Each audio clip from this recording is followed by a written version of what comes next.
met 100 women, but fell in love at first sight with a poor flower seller. A story of true love.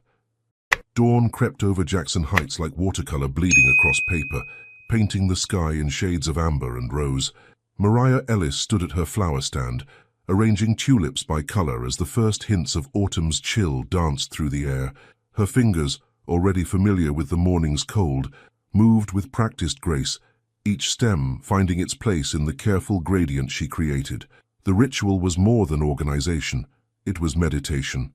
In these quiet moments before the city fully awakened, she could almost forget about the stack of medical bills waiting at home, or the way her mother's cough had grown deeper over the past week. Almost. A breeze caught the edge of her floral headscarf, and she adjusted it with the same instinctive care she gave her flowers. The fabric, a thrifted treasure in shades of marigold and burgundy, matched the chrysanthemums that would arrive later that afternoon. Mariah believed in these small harmonies, these tiny ways of making the world feel more intentional. Her phone buzzed. Nia's morning check-in. "Mom's meds are on the kitchen counter," her sister's text read. "Made her drink the gross tea, too. You can stop worrying for like 5 minutes, maybe." Mariah smiled, typing back a quick heart emoji. Nia tried so hard to sound casual, but concern threaded through her words like a thin silver wire. At 19, her baby sister shouldn't have to shoulder such responsibility, but here they were, making the best of what life handed them. The first customers of the day began trickling past her corner, regulars mostly, their faces as familiar as the changing seasons. Mrs. Rodriguez from the bakery 2 blocks down, buying her weekly bouquet of white carnations. The young lawyer who always chose the brightest sunflowers, claiming they helped him face morning court sessions. Each transaction was accompanied by snippets of conversation, weather observations, gentle inquiries about family. This was her world, small, contained, carefully tended. Like the urban gardens she dreamed of creating someday, when the bills were paid and her mother's health stabilized, when Nia could pursue her design dreams without guilt, when the morning light strengthened, catching the small gold lotus tattooed on her wrist. Some days she barely noticed it anymore, but today it seemed to shimmer, reminding her of why she'd chosen that symbol. Beauty rising from muddy waters, strength born of necessity. She was reorganizing the daisies. They always sold better when arranged in perfect circles, when an unfamiliar shadow fell across her display. Looking up, Mariah found herself meeting a pair of grey-green eyes that seemed to hold all the morning's mist within them. The man stood just beyond her usual customer line, tall enough that he appeared to be ducking slightly, as if apologizing for taking up so much space. His cardigan was the color of coffee with too much cream, and he held a well-worn book in hands that looked more suited to turning pages than shaking hands in boardrooms. He started, then stopped, glancing at the flowers as if they might help him find his words. "Do you have anything that says, 'I'm sorry I'm terrible at being a person'?" The question startled a laugh from her. It wasn't the usual request for anniversary arrangements or sympathy bouquets. "That's specific," she said, studying him more carefully, "and probably needs more context." He ran a hand through his slightly wavy hair, managing to make it look both more and less disheveled. "I missed my friend's book reading. 3rd time I've cancelled on her this month. I keep getting caught up in my head and—" He gestured vaguely at nothing in particular. Mariah found herself nodding. She recognized that gesture, that attempt to explain the unexplainable weight that sometimes made simple things feel impossible. Moving with purpose, she began selecting flowers. Dark purple iris for wisdom, pink ranunculus for admitting mistakes, white lisianthus for sincerity. "These," she said, beginning to arrange them, "say I'm human, I'm learning, and I value you." Her fingers worked quickly, adding sprigs of eucalyptus for balance and texture. More honest than just, "Sorry, don't you think?" He watched her work with an intensity that should have made her uncomfortable, but somehow didn't. There was nothing demanding in his gaze, only genuine interest and something that might have been recognition of a kindred spirit. "I'm Desmond," he offered, still watching her hands move among the flowers. "Mariah." She tied off the arrangement with a length of ivory ribbon, then hesitated before adding a single stem of blue delphinium, for lightness, for possibility. When she handed him the bouquet, their fingers brushed briefly. The touch was nothing, less than nothing, but for a moment, the whole world seemed to hold its breath. It was like finding a perfect line of poetry in an unexpected place, or hearing the exact song you needed without knowing you needed it. Then a taxi horn blared, and the spell broke. Desmond fumbled with his wallet, paid, and took a half-step back. "These are perfect," he said softly. "Thank you for understanding what I couldn't quite say." Mariah nodded, already turning to help another customer who'd approached. But she felt his presence lingering for a moment longer, like the afterimage of sunlight when you close your eyes. Later, as morning mellowed into afternoon, she found herself absently touching the lotus on her wrist. The day continued its usual rhythm, restocking roses, calling the wholesale supplier about next week's delivery, texting Nia reminders about their mother's afternoon medication. But something felt different, as if the air itself had shifted slightly on its axis. Her phone buzzed again. This time it was her mother. "Baby, you should see these beautiful birds outside my window," the text read. "Sometimes the smallest things carry the biggest messages." Mariah looked at the message for a long moment, then at the empty space where Desmond had stood. The morning sun had fully risen now, painting her little corner of Jackson Heights in shades of possibility. She bit her lower lip, a nervous habit she'd never quite broken, and began rearranging her tulips again. Some people arrange their lives like her flowers, all the same colors safely together, no surprises, no risks. But the most beautiful bouquets, she knew, were often the unexpected combinations, the ones that shouldn't work, but somehow did. She pushed the thought away and focused on the tasks at hand.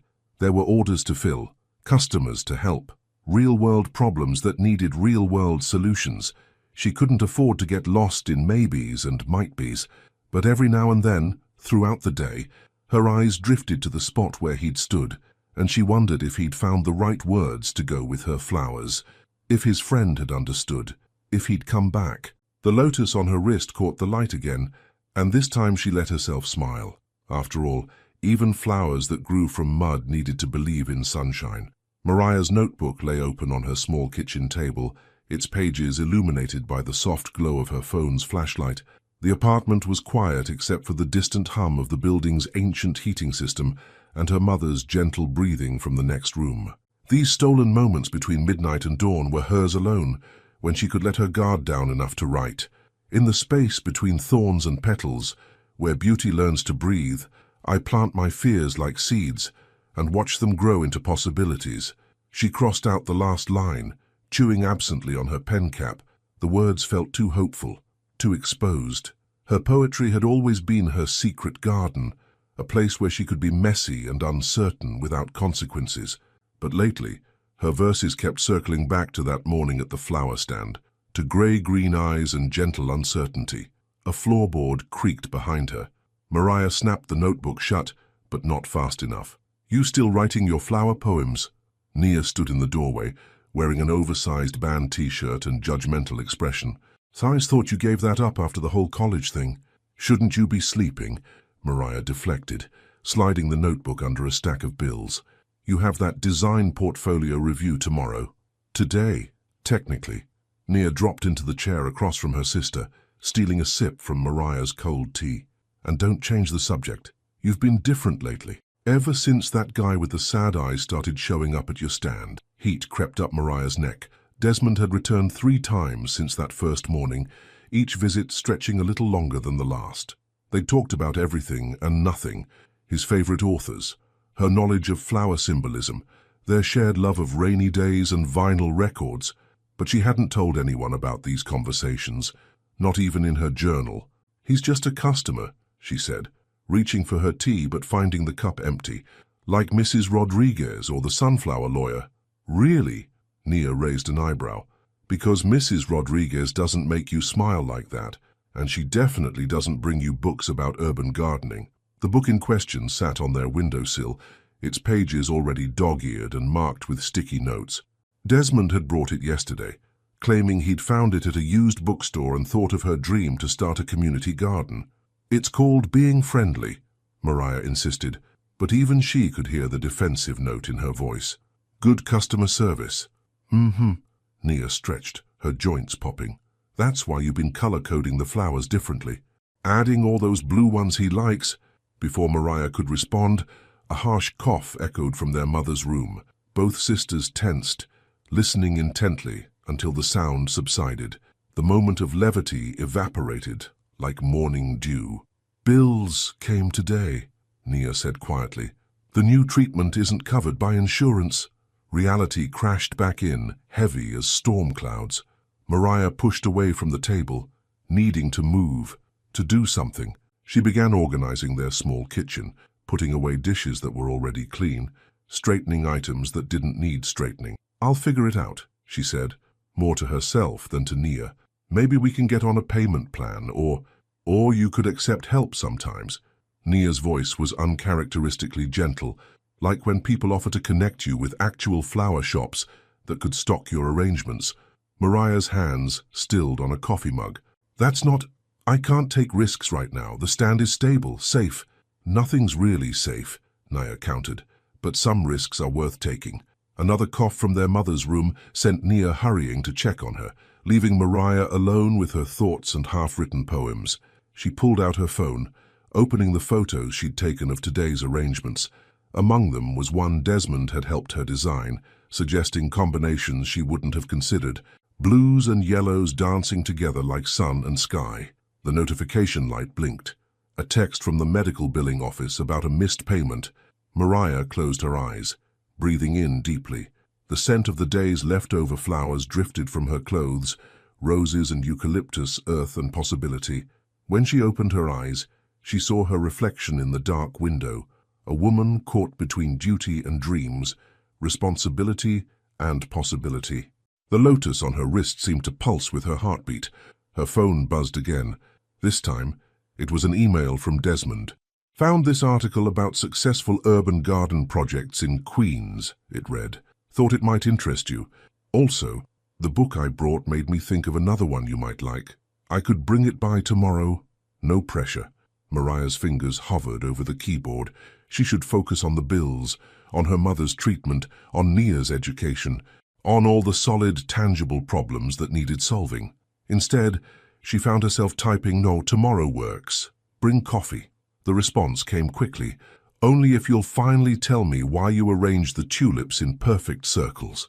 A smile tugged at her lips despite everything. She glanced at her notebook, at the hidden poems that had started to feel less like secrets and more like seeds waiting to sprout.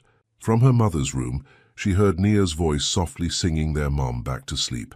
An old lullaby about gardens growing in concrete, about flowers finding light through cracks in the sidewalk. The same song their mother used to sing to them. Mariah picked up her pen again, turning to a fresh page in her notebook. This time, she didn't cross out the hopeful lines. "Between concrete and sky, between duty and dreams, I plant these words like seeds and trust them to grow. Morning would come soon enough, bringing with it all the weight of reality. But for now, in these quiet hours, she let herself believe in possibilities, in unexpected combinations, in flowers that grew through cracks in carefully constructed walls." Her phone lit up one more time. Another email from Desmond. "By the way, my friend loved your... I'm sorry I'm terrible at being a person bouquet. Said it was the most honest apology she'd ever received. You have a gift for saying things without words." Mariah touched the lotus on her wrist, remembering the way he'd watched her arrange those flowers, seeing not just what they were, but what they could mean, what they could say. Maybe Nia was right. Maybe some risks were worth taking. Maybe the scariest seeds could grow into the most beautiful gardens. She just had to find the courage to plant them. The emergency room's fluorescent lights cast harsh shadows across Mariah's face as she paced the waiting area, her boots wearing an invisible path in the linoleum floor. Her mother's cough had turned violent in the early hours of the morning, each breath a battle that left both of them terrified. Now, watching through the narrow window of the treatment room, Mariah could only see fragments: the curve of her mother's shoulder, the gentle rise and fall of the hospital blanket, the steady blinking of monitors. Nia sat inside, headphones around her neck, holding their mother's hand and trying to look braver than her 19 years. Mariah's phone buzzed, the flower supplier, wondering why she hadn't picked up today's delivery.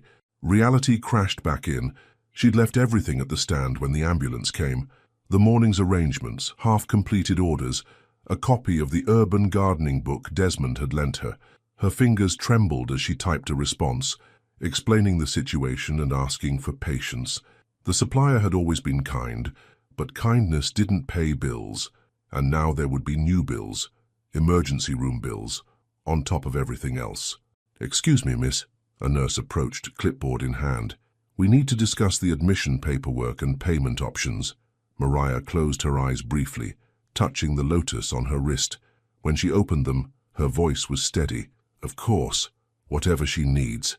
The next hour dissolved into a blur of forms and signatures, each one feeling like another stone added to the weight she already carried.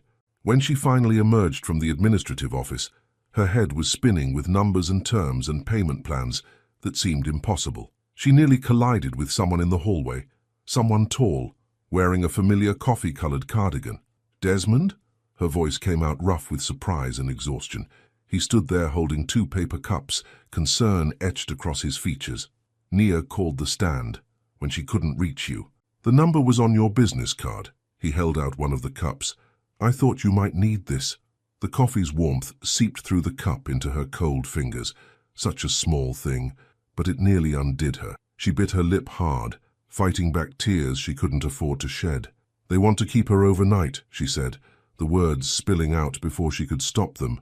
"For observation. Her oxygen levels." She trailed off, taking a sip of coffee to hide the tremor in her voice. "Can I help?" he asked simply. No platitudes, no empty reassurances, just a quiet offer. "I need to get back to the stand," she said. "There are orders I have to fill, deliveries, I'll handle it." "You don't even know, so teach me." His eyes held hers, steady and sure. "You can call the shots from here. Tell me exactly what needs to be done. I may not know flowers like you do, but I can follow instructions." A protest rose to her lips, but Nia appeared in the doorway of their mother's room. "Mom's asking for you," she said to Mariah, then noticed Desmond. Something in her expression softened. "Oh good, you found her." Mariah looked between them, her sister's tired face, Desmond's quiet presence, her mother waiting in the room beyond. The walls she'd built so carefully around her life were cracking, letting people in whether she was ready or not. "The purple irises go on the left side of the display," she found herself saying. "There's a notebook under the counter with all the orders written down.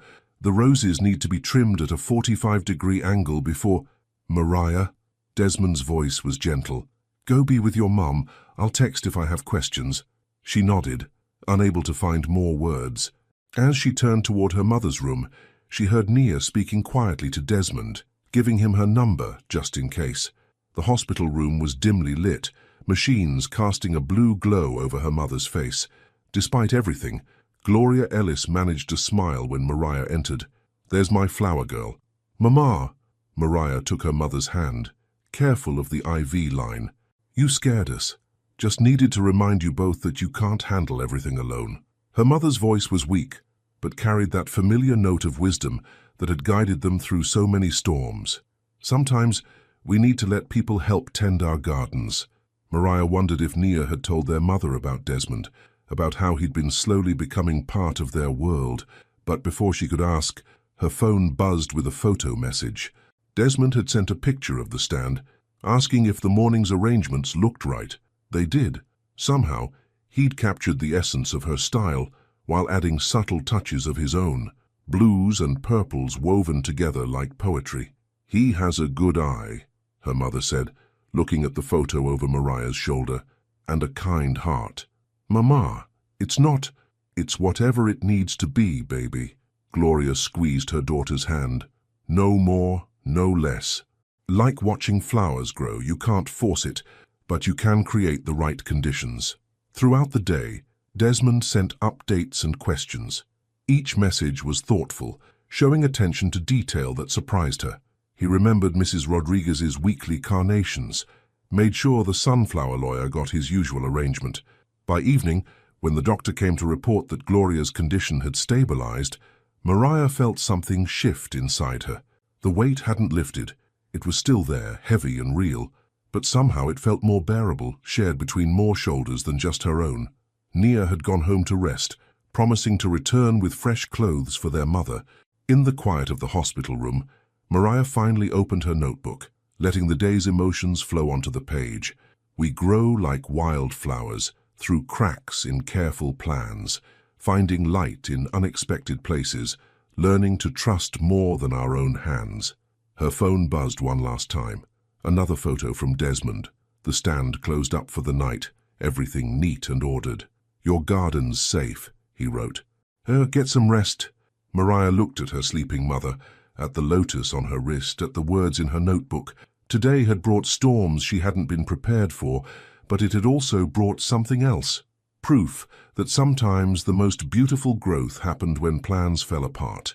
She typed back a simple, "Thank you," knowing the words weren't enough, but hoping he could read what lay beneath them, like finding meaning in a carefully arranged bouquet. Outside the hospital window, the city lights twinkled like stars, reminding her that even in the darkest nights, there was always light to be found. Sometimes you just had to let someone else help you look for it. Desmond's apartment was a study in controlled chaos. Books lined every available surface, arranged in a system only he understood. Poetry next to gardening guides, novels stacked by emotional resonance rather than author. The morning light filtered through his vinyl collection, casting rainbow shadows across the hardwood floor. He sat at his desk, staring at the blank document on his laptop. The cursor blinked accusingly, reminding him of all the words he hadn't written. His literary agency expected a reader's report on 3 manuscripts by tomorrow, but his thoughts kept drifting to the flower stand on the corner, to hands that spoke through petals and leaves. His phone chimed with a message from his former fiancée. "Saw your name on a book jacket yesterday," Camille wrote, finally working as an agent instead of just reading for them. The familiar twist of shame tightened in his chest. He'd promised her so many things, a partnership at the agency, a house in the suburbs, a life that looked good on paper. But when the moment came to step into that future, he'd frozen, overwhelmed by the certainty that he wasn't enough, would never be enough. Instead of responding, he pulled up the photos he'd taken at Mariah's stand yesterday, the arrangements he'd helped with, trying to channel her eye for beauty and meaning. He hadn't told her about his past, about how he'd let fear corrupt something that should have been beautiful. His phone rang. His sister Olivia, right on schedule. "Say, have you eaten today?" she asked without preamble. "And coffee doesn't count as food." "I'm fine, Liv." He got up, pacing between the bookshelves, actually working on something important. A real manuscript or another study of contemporary urban flora. The air quotes were audible in her voice. "Desi, you've been hanging around that flower stand for weeks. Either ask her out properly or find a new coffee route." "It's not," he stopped, running a hand through his hair. "She's dealing with a lot right now. Her mother's in the hospital. And you're helping with her stand." Olivia's voice softened. "Mom told me. She says you actually smiled during Sunday dinner when you talked about it." Desmond looked at his reflection in the window, at the slight curve of his lips he hadn't noticed. "I like being useful," he said quietly. "With the flowers, everything means something. It's clear, simple. Unlike walking away from your engagement 2 weeks before the wedding." The words hit like a physical blow. Desmond sank onto his couch, surrounded by the books he used as shields. "Liv, I'm not judging," his sister said quickly. "What you did with Camille, it was messy and painful, but it was honest. You knew it wasn't right. You just never told anyone why, because the truth felt too small, too selfish." How could he explain that the perfect future Camille planned filled him with quiet desperation? That he'd rather read about lives than live his own? That he'd spent so long being what other people needed that he'd forgotten how to be anything else? His phone buzzed with another message, this time from Mariah. "Mom's being discharged tomorrow. Thank you again for yesterday, for everything." Attached was a photo of a small purple flower growing through a crack in the hospital sidewalk. The sight of it made his chest ache with something that felt like recognition. "Des, you still there?" Olivia's voice brought him back.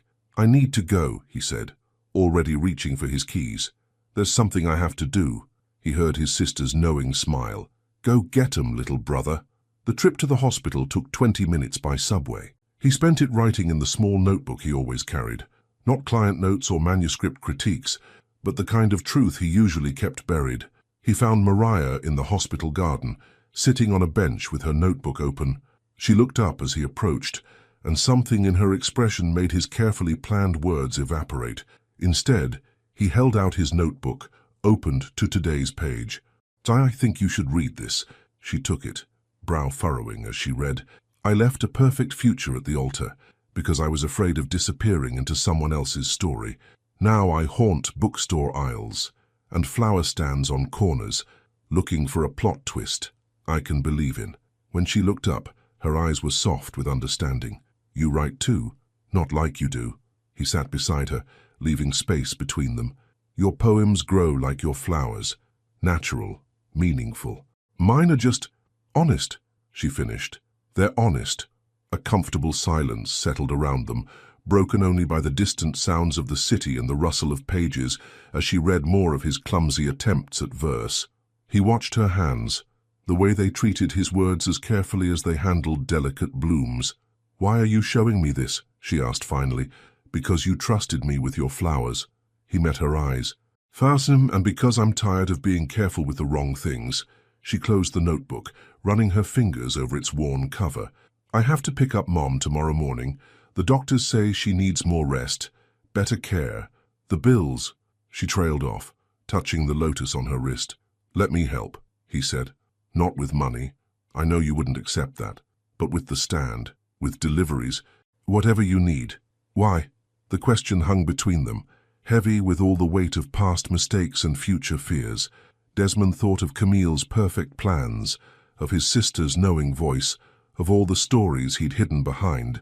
"Because you make me want to write my own story," he said simply, "even if I'm not sure how it ends."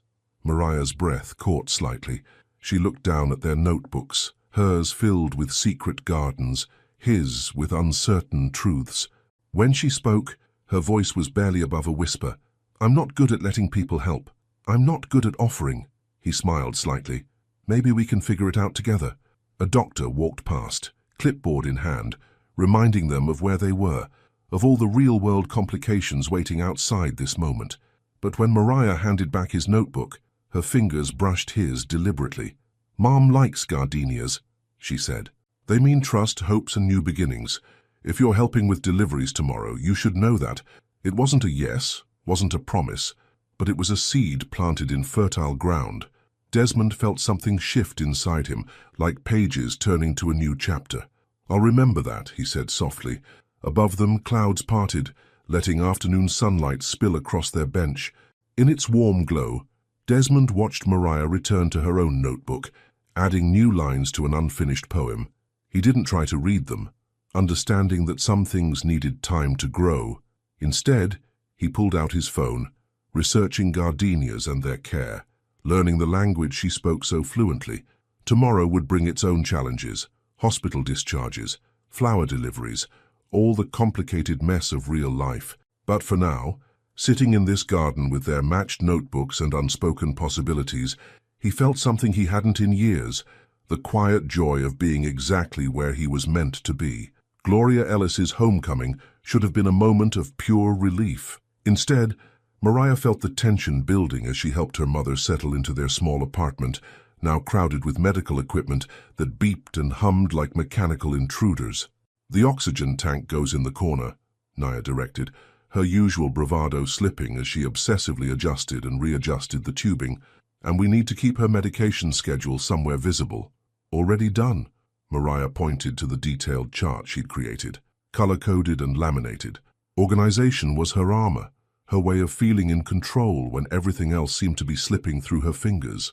Their mother watched them from her favorite armchair, wrapped in the quilt their grandmother had made. "My beautiful girls," she said softly, "always trying to carry the world." A knock at the door made them all turn. Desmond stood in the doorway, holding a modest arrangement of gardenias and lavender. "I hope it's okay," he said, his eyes finding Mariah's. The flowers from the hospital seemed a bit institutional. Mariah felt her chest tighten at the thoughtfulness of the gesture. He'd remembered their conversation about gardenias, had chosen lavender for its calming properties, but before she could respond, Nia stepped forward. "You might as well come in," she said, her tone carrying an edge, "since you're apparently part of all this now." The words hung in the air like frost on petals. Mariah watched her sister's face, recognizing the fear beneath the sharpness. They'd spent so long being each other's only support system that any change felt like a threat. "Nia," their mother's voice was gentle but firm, "help me arrange these beautiful flowers where I can see them from my bed." As Nia helped Gloria to her room, Mariah found herself alone with Desmond for the first time since their garden bench confession. He looked different in her home space, taller somehow, yet less certain. "I should have asked before coming," he said. "I just thought—" "It's fine," Mariah cut him off, more sharply than she intended. The weight of everything, the medical bills, her mother's fragile health, Nia's obvious disapproval, pressed down on her shoulders. But maybe this isn't the best time. Something flickered in his eyes. Hurt, understanding, resignation. He took a step back, and Mariah felt the distance between them grow like shadows at sunset. "Of course," he said quietly. "I'll handle the morning deliveries tomorrow. Just text me the list." He was halfway to the door when Gloria's voice drifted from the bedroom. "Desmond, would you mind helping me understand these gardening books you've been sharing with my daughter? My eyes aren't what they used to be, but I'd love to hear about urban gardens." Mariah saw the conflict on his face, the desire to stay warring with the fear of overstepping. She found herself nodding slightly, giving permission she wasn't sure she had the right to give. The next hour unfolded like a dream. Desmond sat by her mother's bed, his deep voice bringing the pages to life as he described community gardens sprouting between buildings, flowers blooming in forgotten spaces. Gloria asked thoughtful questions, her eyes bright with interest despite her exhaustion. Nia perched on the windowsill, pretending to scroll through her phone while obviously listening, and Mariah stood in the doorway, watching her carefully constructed walls develop hairline cracks. "You remind me of my late husband," Gloria said suddenly, stopping Desmond mid-sentence. "He was a quiet soul too, but he saw beauty everywhere. Used to write little poems about the weeds growing through sidewalk cracks." The room grew still. They rarely spoke about their father, his absence a carefully tended wound, but Gloria continued, her voice soft with memory. "He taught me that love isn't always loud. Sometimes it's as quiet as seeds taking root, as steady as leaves turning toward light." Mariah felt tears threatening and retreated to the kitchen, needing space to breathe. She heard footsteps behind her, Nia, not Desmond. "You're letting him in," her sister said. It wasn't a question. "I'm not letting anyone anywhere," Mariah snapped, pulling out bills from their organizer with shaking hands.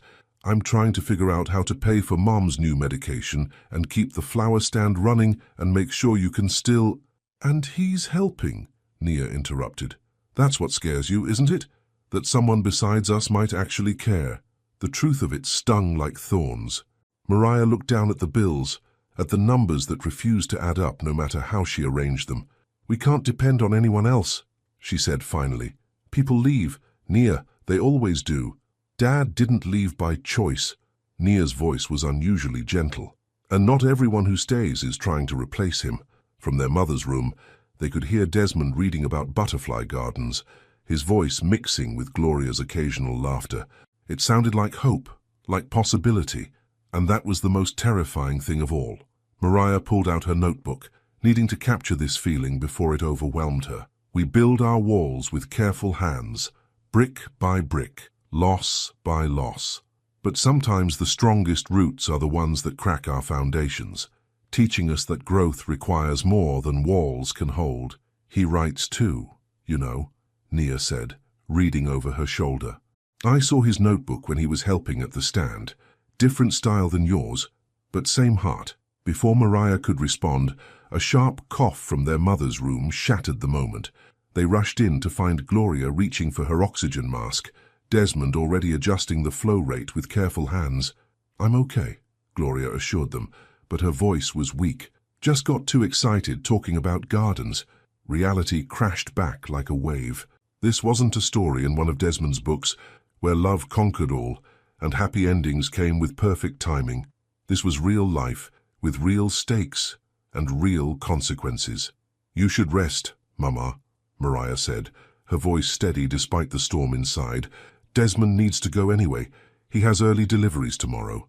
She saw the hurt flash across his face again, but this time he didn't try to hide it. He squeezed Gloria's hand gently, nodded to Nia, and walked past Mariah without meeting her eyes. The door clicked shut behind him with quiet finality. Mariah busied herself adjusting her mother's blankets, checking medication schedules, doing anything to avoid the knowing looks from both her sister and her mother.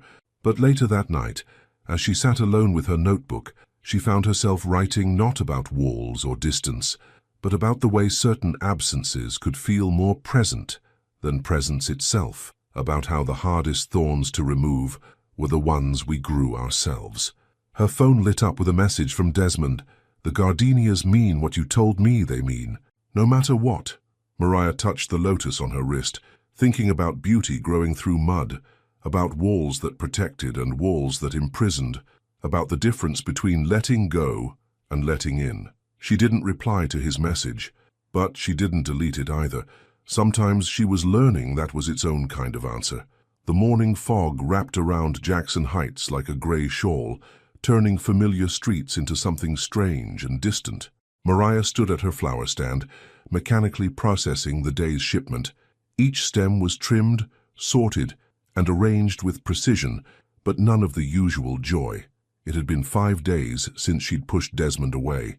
5 days of him quietly handling deliveries without stopping to talk, of careful text messages about orders and inventory that felt like speaking through glass. She told herself this was better, cleaner, safer, but her poems said otherwise, filling page after page with thorns and withered petals. Her phone buzzed, not Desmond this time, but the hospital billing department. Another payment was due, and their payment plan application had been denied. The numbers swam before her eyes, too large to comprehend. "You're doing that thing again," Nia's voice cut through her spiral. Her sister stood there in her combat boots and oversized hoodie, holding 2 cups of coffee, rearranging flowers that are already perfect. Mariah looked down at her hands, realizing she'd been mindlessly shifting the same bunch of daisies for several minutes. "Don't you have class?" "Cancelled. Professor's sick." Nia handed her one of the coffees. "Though honestly, I'm starting to think you're the sick one, at least emotionally." "Nia, no, let me finish." Her sister hopped up to sit on the counter, ignoring Mariah's wince at the violation of workspace protocol. "You're doing that thing Dad used to talk about in his letters to Mom. Remember, about how some flowers close up at night, not because they're afraid of the dark, but because they need to protect their nectar."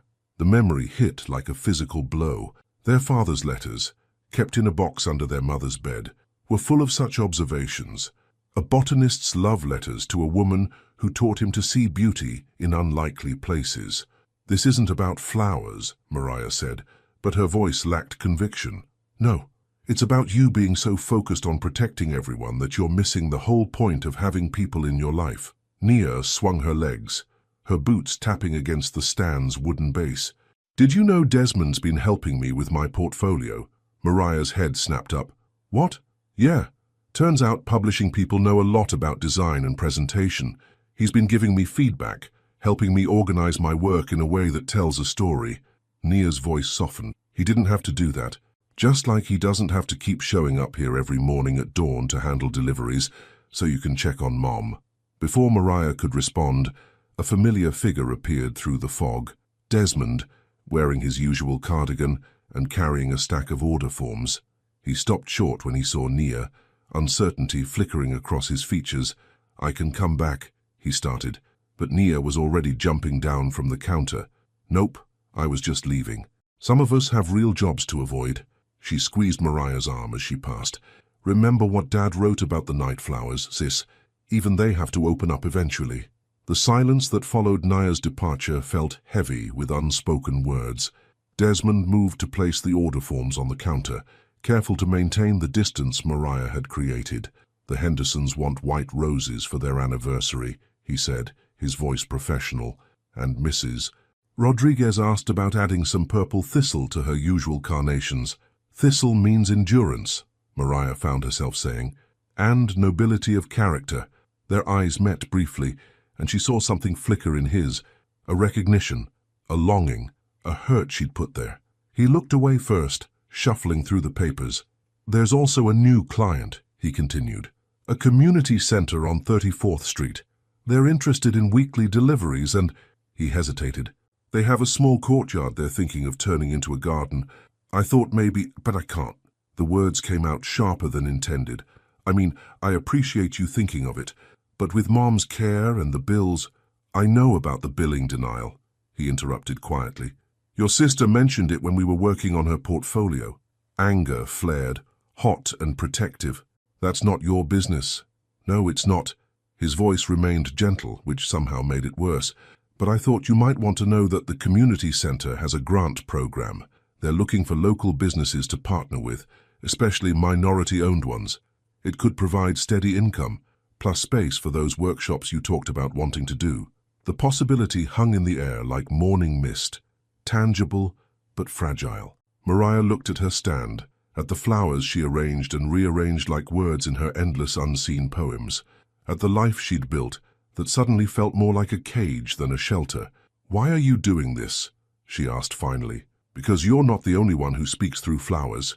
He placed a single stem on the counter, a purple iris, the same kind she'd used in his first bouquet. And because some stories deserve better endings than fear can write. He turned to go, but paused. Your father was right about the night flowers, you know. I looked it up after Nia mentioned his letters. They close up to protect themselves, but they also do it to conserve energy, so they can bloom again the next day, stronger than before. The fog was starting to lift, sunlight breaking through in gentle beams. Mariah picked up the iris, its petals soft against her fingertips. In her notebook, hidden beneath order forms and bills, she'd written about moments like this. Some distances are measured, not in steps or streets, but in the space between what we fear and what we need. Her phone buzzed again. Another bill, another reminder of all the reasons to stay safe behind her walls. But as she watched Desmond's retreating figure, she thought about night flowers and morning light, about poems hidden in drawers and gardens waiting to grow in unexpected places. Sometimes, she was learning, the hardest part of blooming wasn't the darkness or the cold or even the fear. It was the simple, terrifying act of deciding to open up anyway. She reached for her phone, fingers hovering over the keys. The community center's grant program could change everything, or it could be another dream that wilted before its time. But maybe that wasn't the point. Maybe the real growth happened in the reaching, in the trying, in the choosing to believe that some risks were worth the thorns they came with. Wait, she called out, her voice carrying through the lifting fog. Desmond turned, hope and hesitation mingled in his stance. Tell me more about the community center. It wasn't a promise or a declaration, but it was a start, like seeds breaking through soil, like poems finally being read, like night flowers opening to meet the dawn, not because they were unafraid, but because they knew that beauty was worth the risk of blooming. The community center's courtyard was smaller than Mariah had imagined, just a modest square of possibility tucked between brick walls. But standing there with the grant application in her hand, she could see it all. Raised beds filled with flowers, workshop spaces where other women could learn to grow their own dreams, a place where beauty could take root and spread. The deadline's Friday, the center's director had said. We'd love to have your proposal. That was 4 days ago. Now, staring at her phone's blank screen, Mariah felt the familiar weight of uncertainty pressing down. Desmond hadn't responded to her text about meeting to discuss the proposal, hadn't shown up for deliveries, hadn't left any explanation. 3 days of silence. Maybe his phone died, Nia suggested, but her voice lacked conviction. She sat cross-legged on their mother's bed, sketching logo designs for Mariah's potential garden project, or he's stuck in a really long meeting. For 3 days, Mariah tried to keep the hurt from her voice as she adjusted their mother's pillows. No one's that busy. Gloria watched her daughter with knowing eyes. Sometimes people carry weights we can't see, she said softly. Like those flowers you told me about, the ones that look delicate but survive the frost. Hellebores, Mariah murmured. Winter roses. She'd been planning to show Desmond how they could include them in the community garden, blooming even in the coldest months.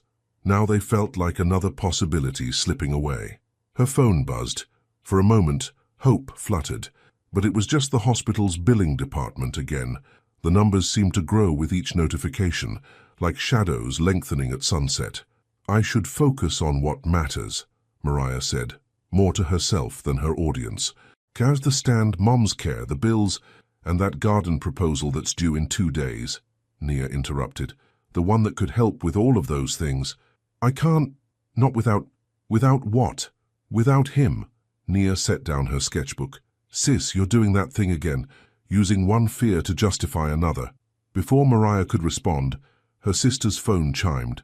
The look that crossed Nia's face made Mariah's chest tighten. What is it? Nia hesitated. It's from Olivia, Desmond's sister.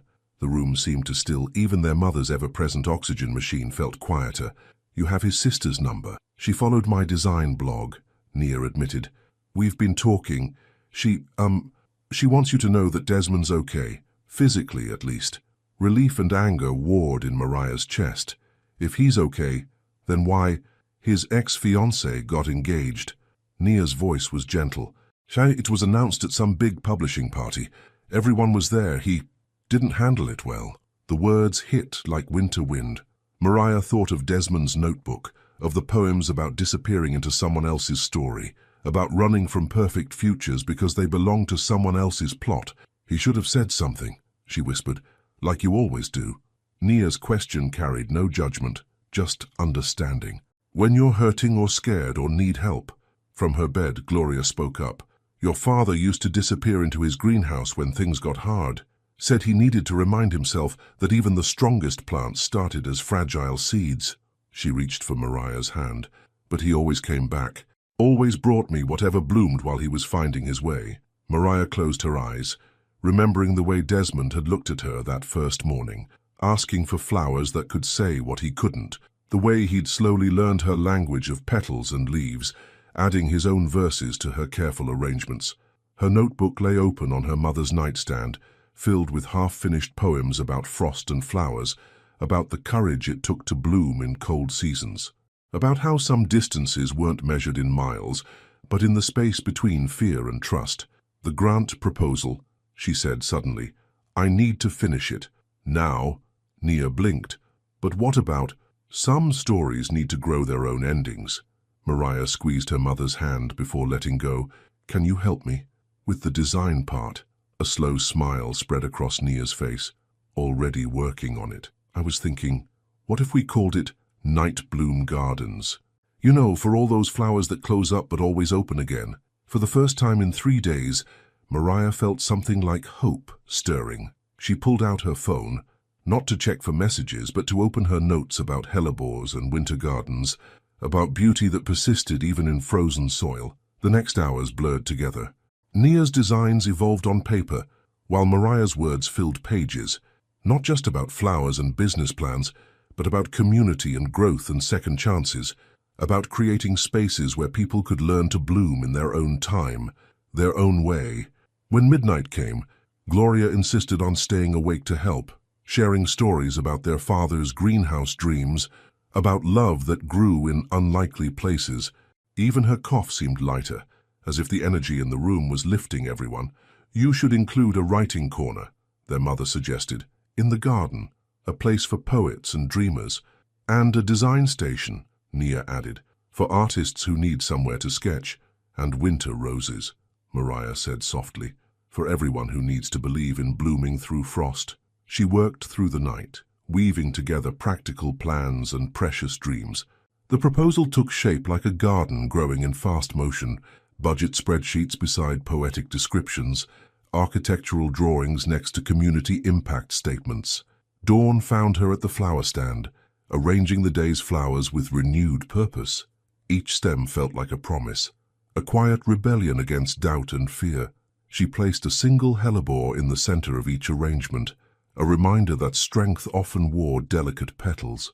Her phone remained silent, but for the first time in days, the silence felt less like an ending and more like fallow ground, waiting, perhaps, for new seeds to take root. When Mrs. Rodriguez arrived for her carnations, Mariah added a sprig of rosemary to the bunch. For remembrance, she didn't say, for the way some things needed to be held close even when they seemed lost. Something's different, Mrs. Rodriguez said, studying the arrangement. These flowers, they tell a new story. Yes, Mariah agreed, touching the lotus on her wrist.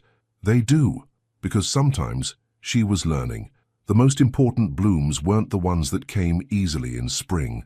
They were the ones that fought through winter, that opened in darkness, that proved beauty could survive any season, if you were brave enough to keep planting, keep growing, keep believing in the garden hidden beneath the frost. The grant proposal sat finished on the community center director's desk, defending itself with Nia's elegant designs and Mariah's careful words. Now, in the quiet of early morning, Mariah stood at her flower stand, watching frost melt from the petals of her hellebores. The winter roses seemed to glow in the dawn light, their faces turned toward a sun they couldn't yet see. She didn't hear him approach, just felt the shift in the air, like pressure before rain. "Sas, I brought coffee." Desmond's voice was rough, uncertain, and an explanation. "If you'll hear it." Mariah kept her eyes on the flowers, hands steady as she trimmed stems that didn't need trimming. 3 days, she said quietly. 3 days of silence? I know. He set the coffee cups on the counter, careful not to disturb her workspace. I did exactly what I promised myself I wouldn't do. I ran from a story because I was afraid of the ending. Now she looked at him. His cardigan was wrinkled, his hair untamed. Dark circles beneath his eyes suggested sleepless nights spent wrestling with words he couldn't write. "Camille got engaged," she said. Not a question. His breath caught. "Nia told you." Olivia told her. Mariah's hands stilled on the flowers. "Apparently everyone's been talking except you." The hurt in her voice made him flinch. He reached into his messenger bag, pulling out a worn notebook, not his usual one, but older, its pages swollen with use. "I want to show you something," he said. "It's not pretty or poetic. It's not even finished, but it's true." Mariah hesitated, then nodded. He opened the notebook, pages crackling with age and memory. "I started writing this the day I left Camille," he began. 2 weeks before our wedding, everyone had a role picked out for me. Junior literary agent, suburban husband, man who had his life together. The perfect character in someone else's story. His fingers trembled slightly as he turned pages filled with cramped handwriting. I ran because I was drowning in expectations, because I couldn't bear to disappoint everyone by being less than they imagined, less than perfect. He swallowed hard. When I heard about her engagement, it wasn't jealousy I felt. It was shame, because she found someone brave enough to be who she needed, while I'm still learning how to be real. Mariah thought of her own hidden poems, of words she'd never shown anyone until him. "Why didn't you tell me?" "Because you have real problems, your mother's health, the bills, the stand." My emotional chaos felt selfish in comparison. "That's not—" She stopped, recognizing her own logic reflected back at her. How many times had she dismissed her own needs as less important than her family's? How many times had she chosen silence over vulnerability? A customer approached the stand. Mariah moved automatically to help, but Desmond was already there, greeting Mrs. Rodriguez with quiet familiarity. He knew exactly which carnations she preferred, added the sprig of rosemary that had become tradition. Watching him work, Mariah saw what she'd been missing. How he'd learned not just the flowers but the stories behind them, how he'd carved out his own place in her carefully ordered world. After Mrs. Rodriguez left, Mariah reached for her own notebook. "I want to show you something too." She opened to the pages she'd filled during his absence, poems about winter gardens and frost-hardy blooms, about beauty that persisted even when unseen, about the courage it took to grow through difficult seasons. "I finished the grant proposal," she said, "for night bloom gardens." His eyes widened. "Without me. Because of you." She touched the lotus on her wrist. "You showed me that sometimes the stories we're afraid to tell become the ones that matter most." She handed him the sample designs Nia had created, a garden space with corners for writers and artists, beds of flowers chosen for their resilience and meaning. Hellebores and night-blooming jasmine, moonflowers and evening primrose. "It's a place for people who need to bloom on their own schedule," she explained, "who need to believe that beauty doesn't always follow expected patterns." Desmond studied the designs, his expression softening, like a literary agency reader who'd rather arrange flowers than climb corporate ladders, like a florist who writes secret poems, she countered, or a teenage artist who thinks she has to choose between family and dreams. He set the designs down carefully. "I should have trusted you with my chaos." "I should have trusted you with mine." Mariah smiled slightly. We're both works in progress. The morning sun had fully risen now, turning frost into diamonds on the flower petals. A breeze carried the promise of change, of spring waiting beneath winter's surface. "Read me something," she said suddenly.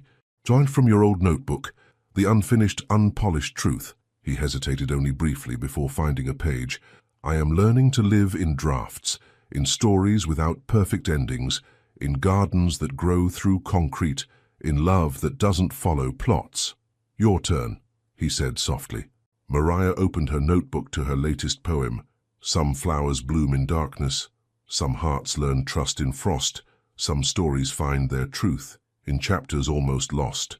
Their eyes met over the shared words, over the space between fear and possibility. Somewhere in the city, a grant proposal waited to be read. In an apartment across town, a mother and sister conspired and hoped.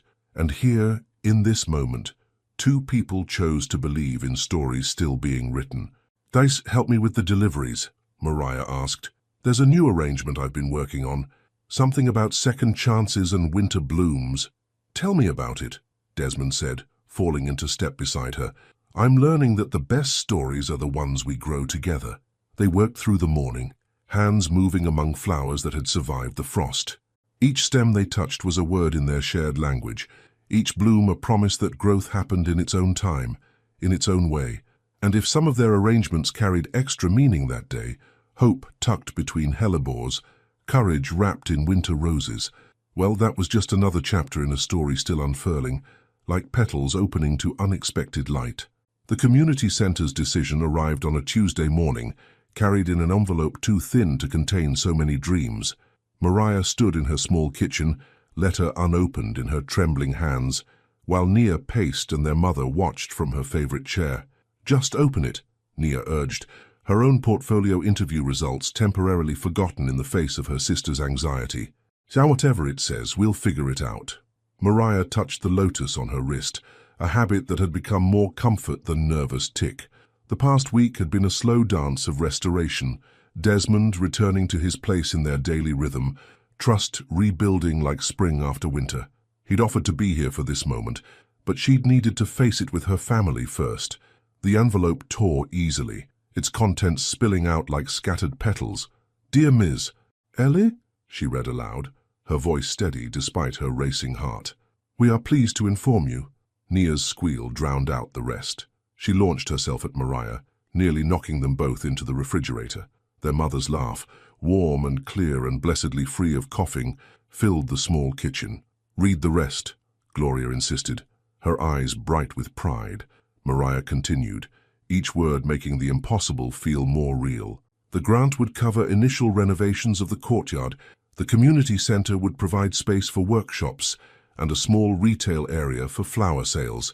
They wanted Night Bloom Gardens to be operational within 3 months. 3 months? Nia's eyes widened. "That's like really soon. Too soon." Their mother's question was gentle but pointed.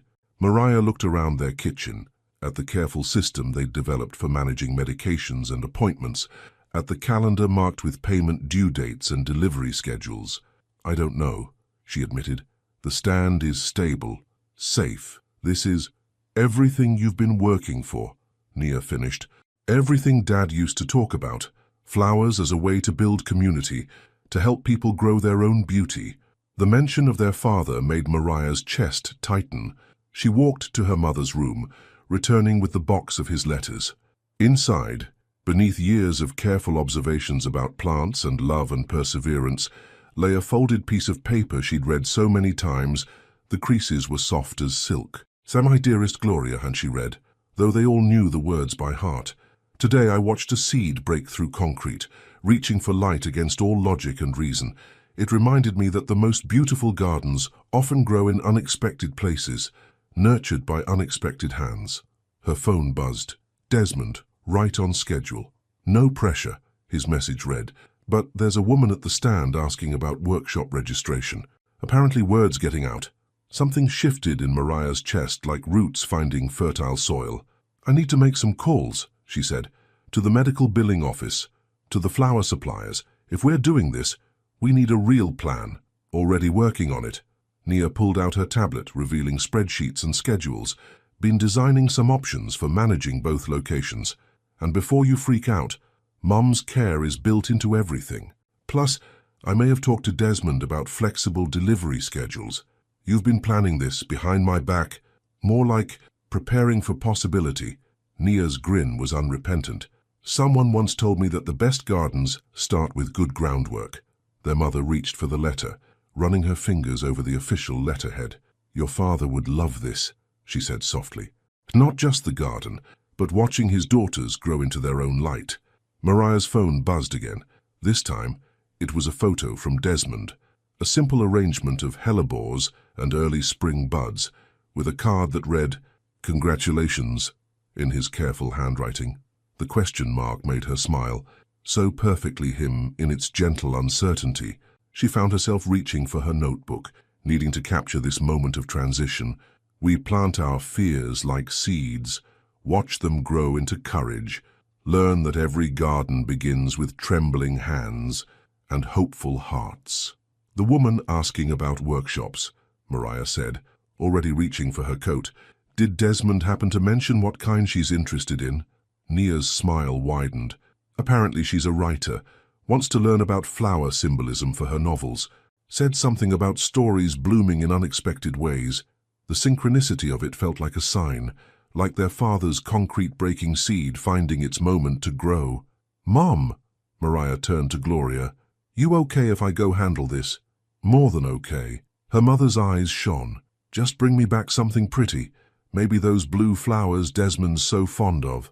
The walk to the stand felt different somehow, as if the very sidewalk had shifted beneath her feet. She found Desmond deep in conversation with a woman clutching a well-worn notebook, his expression animated as he explained the meaning behind different blooms. Hellebores, he was saying, remind us that beauty doesn't always follow expected seasons. And sometimes, Mariah added, stepping into their conversation, the most important growth happens when we're brave enough to break new ground. The woman turned, her face lighting up. You must be Mariah. Your partner here was just telling me about your workshops, about creating space for people to find their own ways of blooming. Partner. The word settled over Mariah like morning dew, unexpected, but somehow right. We're still working out the details, she said, meeting Desmond's eyes over the flowers. But I think it's time to start turning possibilities into plans. Later, after the woman had left with her notebook full of flower meanings and workshop dates, Mariah showed Desmond the letter. He read it carefully, his smile growing with each line. So, he said finally, ready to grow something new?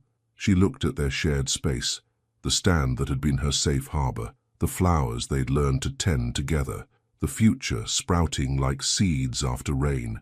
Not alone, she answered, and watched joy bloom across his face like sunrise. They spent the rest of the morning planning and dreaming, their notebooks open side by side. Between customers, they sketched layouts for the new space, brainstormed workshop ideas, wove poetry and practicality together like flowers in a bouquet. And if their hands brushed more often than necessary, if their shared smiles carried the warmth of new seasons, well, that was just another kind of growth, another way of learning to bloom. Spring arrived in Jackson Heights like a watercolor painting, each day adding new shades to the awakening world. In the community center's courtyard, Night Bloom Gardens was taking shape, raised beds filled with carefully chosen flowers, benches placed for writers and dreamers, a small greenhouse that echoed with possibility. Mariah stood in the morning light, reviewing her checklist for the day's opening ceremony. The flower stand still operated on its corner, but now it served as a satellite to this growing dream, a reminder of where everything began.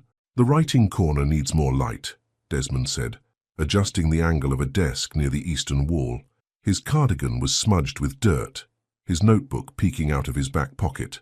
Want the poets to see their words clearly. Speaking of words, Nia emerged from the greenhouse, carrying a framed piece of paper. Mom wanted this displayed before people arrive. Mariah's breath caught. It was one of their father's letters, the one about concrete-breaking seeds, professionally matted and framed alongside pressed flowers from his old greenhouse. Gloria had insisted it belong in the new space, a bridge between past dreams and present growth. Perfect timing. a familiar voice called. They turned to see their mother actually walking, through the garden gate, supported by her new wheeled oxygen tank. Her improved treatment plan was working, each day bringing more strength, more breath, more life. "Mama, you didn't have to come early," Mariah started, but Gloria waved her off. "And miss seeing my girls prepare for their big moment." "Never." She settled onto one of the benches, touching the early blooming hellebores with gentle fingers. "Your father would be so proud of this place." Nia perched next to her, tablet in hand. "Wait till you see the website traffic. We've got workshop registrations from all over Queens. Turns out a lot of people want to learn about flowers and poetry and finding beauty in unexpected places." "Speaking of unexpected," Desmond said, reaching into his messenger bag, "I have something for the opening." He pulled out a small book bound in soft green cloth. Mariah recognized her own handwriting on the cover. "Night Blooms.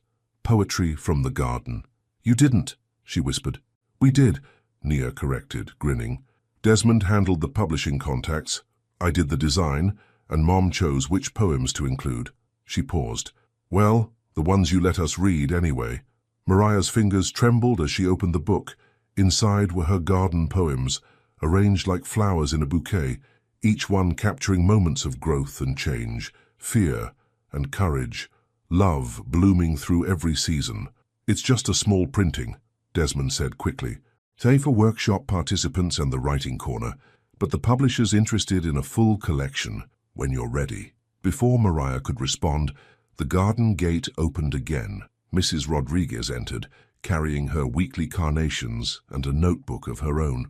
Behind her came the sunflower lawyer, then the woman who'd asked about writing workshops, then more faces, some familiar from the flower stand, others new to their growing community. "There's it time?" Gloria asked, eyes bright with pride. Mariah looked around at the space they'd created together, at Nia setting up her design station where she'd teach others to capture beauty in lines and colors, at Desmond arranging books and notebooks in the writing corner, making space for stories yet to bloom, at her mother, surrounded by flowers her father would have loved. "Almost," she said. "Fun one last thing." She slipped into the greenhouse, returning with a tray of tiny plants and lotus seedlings, just beginning to stretch toward light. "For new beginnings," she explained, placing them near the entrance. "For everyone who needs to believe in beauty, growing through difficult seasons." The morning sun caught the lotus on her wrist, matching the sparkle in Desmond's eyes as he watched her work. They'd grown too these past months, learning to trust in slow love, in imperfect progress, in stories that wrote themselves in unexpected ways. "Ready now?" he asked softly.